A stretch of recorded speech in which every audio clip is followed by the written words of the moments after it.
Hello, আমি উষসী। একটা নতুন মিনি ব্লগে তোমাদের সবাইকে অনেক অনেক স্বাগত।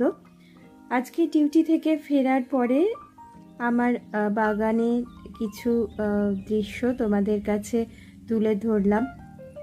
পিটুনিয়া বেশ কিছু কমে গেছে, কেন জানি না, একটু গরম পড়েছে হয়তো বা এদিকে, তাই হতে পারে। আর কিছু ফুল আবার নতুনও ফুটেছে। তবে তবুও আমার কাছে আমার বাগানের এই হ্যাঙ্গিং পোর্শনটাই সব থেকে প্রিয়। তারপরে কুন্দ ফুলগুলোর প্রচুর কুঁড়ি এসেছে, কিন্তু যেহেতু একসাথে সমস্ত ফুল ফুটছে না, তাই ঠিক ব্লসম ব্যাপারটা দেখা যাচ্ছে না। টিরে গাঁদাই আমি প্রত্যেকবার বসাই এবং প্রেফার করি, বিকজ টিরে গাঁদাতে পোকাটা বা মাকড় যেটাকে বলে সেটা খুবই কম লাগে। আর এদিকে পিটুনিয়া যেগুলো পরের দিকে বসিয়েছিলাম সেগুলোতে এখনও সবে কুড়ি এসেছে। স্যালভিয়াগুলোও এখনও ফুল ব্লুম হয়নি।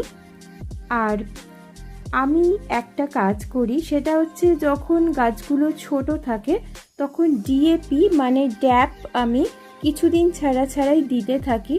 আমার যেটা অভিজ্ঞতা, ওটা গাছটাকে বড় করতে সাহায্য করে। এবং তারপরে একটু নির্দিষ্ট 1 সপ্তাহ বা 1.5 সপ্তাহ পরে আমি খোল ভেজানো জল, যেটা হচ্ছে সর্ষের খোল ভেজানো জল, মোটামুটি 4 দিন ভিজিয়ে রাখার পরে খুব পাতলা করে সেই জলটা দিই, এবং এতে বোধহয় গাছে ফুল আসতে সাহায্য করে।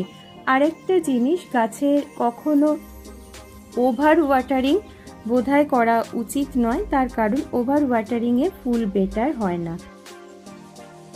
ওভার ওয়াটারিংয়ে গাছ মরে যাওয়ার পসিবিলিটিটা খুব বেড়ে যায়, তাই মাটি শুকিয়ে গেলে তারপরেই জল দিতে হয় সব সময়। সবজির গাছও কিছু করেছি, খুবই অল্প, কিছু ধনেপাতার পালং শাক। ততক্ষণের জন্য এইটুকুই, টাটা, সবাই ভালো থেকো।